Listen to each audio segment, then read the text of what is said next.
তাহলে এই কালীয় নাগ কে ছিল? এই কালীয় নাগ ছিল পূর্বজন্মে চন্দ্রধ্বজ রাজা। মায়ের একটু মন দিয়ে শোনো, রাজা চন্দ্রধ্বজ ছিল এই কালীনাগ। রাজা চন্দ্রধ্বজ গেছিলেন কাম্যক কাননে মৃগয়া করার জন্য। মৃগয়া মানে শিকার করা। শিকার করার জন্য তিনি যখন কাম্যক নামক জঙ্গলে গেলেন, সেখানে মৃগয়া করতে করতে হঠাৎ একটা দুর্গন্ধ, এমন দুর্গন্ধ যে সারা জঙ্গল ওই দুর্গন্ধে ভরে উঠেছে। মহারাজ দেখলেন সন্ধ্যাও হয়ে এসেছে, তাই একটা জঙ্গলের মধ্যে কুটির স্থাপন করে যখন বিশ্রাম নিচ্ছেন, বিশ্রাম নিতে নিতেও সেই দুর্গন্ধ, এত দুর্গন্ধ যে মহারাজ থাকতে পারছেন না। রাজকর্মচারীকে বললেন, যাও দেখে এসো কোত্থেকে এই দুর্গন্ধ। রাজকর্মচারী এসে জানালেন যে মহারাজ, ওই অগস্ত্য নামে একজন মুনি, সারা দেহে তার গলন্ত পচা কুষ্ঠ রোগ, পুঁজ রক্ত পোকা ঝরে ঝরে পড়ছে সারা দেহ থেকে। তার দেহে এমন দুর্গন্ধ যে সারা জঙ্গল ওই দুর্গন্ধে ভরে উঠেছে।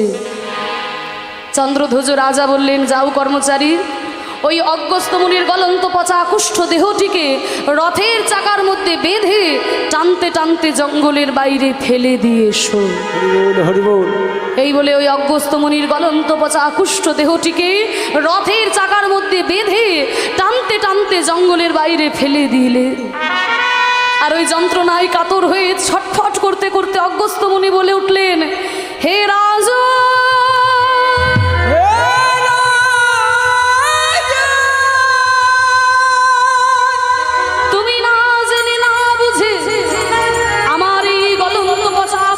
দেহটিকে এইভাবে নিষ্ঠুর ভাবে তুমি জঙ্গলের বাইরে ফেলে দিলে।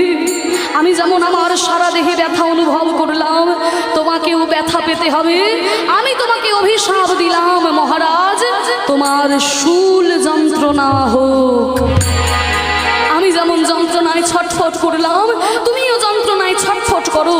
কোনোদিন এই যন্ত্রণা থেকে তুমি মুক্তি পাবে না, আমি তোমাকে অভিশাপ দিলাম। আর ওই অগস্ত্য মুনির অভিশাপে সঙ্গে সঙ্গে চন্দ্রধ্বজ রাজার শুরু হয়ে গেল পেটের মধ্যে তীব্র শূল যন্ত্রণা। কিছুতেই যন্ত্রণা দূরে যায় না। রাজ্যে ফিরে গেলেন মহারাজ। অনেক বৈদ্য, অনেক কবিরাজ দেখিও মহারাজের যন্ত্রণা কিছুতেই দূরে যায় না। নারদ মুনি কোথায় ছিলেন? মহারাজকে দেখতে পেয়ে বললেন, মহারাজ, আপনি এইভাবে ব্যথায় যন্ত্রণায় কাতর। নারদ মুনিকে বললেন, ওগো নারদ মুনি, আপনি বলতে পারেন কোথায় গেলে পাবো আমি এই ব্যাধির ঔষধ?